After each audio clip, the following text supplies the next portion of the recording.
Այսինքն վերնախավը ռամիկների հետ հավասար մասնակցում էր ցանկացած ավանտյուրայի, կայսրի տղա ես, կոշկակարի տղա ես, չգիտեմ ինչ ես, եթե դու քաղաքացի ես,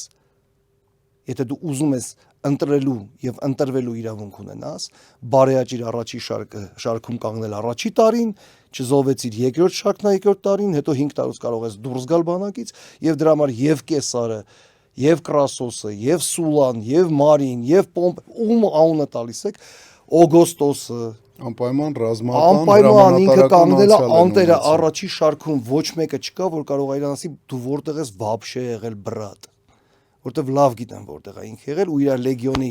կոճակը պարտադիր ինքը կրում է, որ 9-րդն եմ կամ 11-րդն եմ ու ամենակռուտոյ տղեկն են։ Ինչի էր ինքը դա պատմում, որովհետև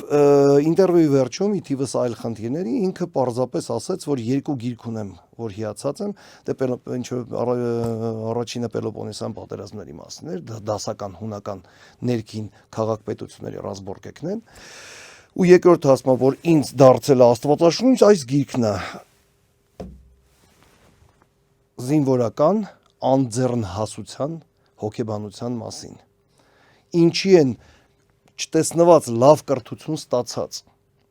արիական ազնվացեղ ընտանիքներից ծագող, խիզախ, անձնապես, ինչպես շատ սիրուն բառ օգտագործում, ֆիզիկապես խիզախ մարդիկ, երբ իրանց ուսներին մեկ էլ հայտնվում է ինչ որ մի պատասխանատվություն, ոչ թե իրանց անձնական խիզախության մասին, ինքը տեղը չի փոխում, ինքը ռմբակոծության տակ կանգնած ղեկավարում է մարտը,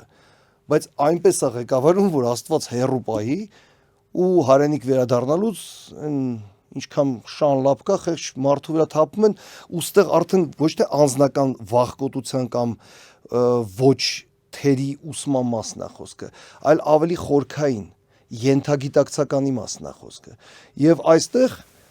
պարոն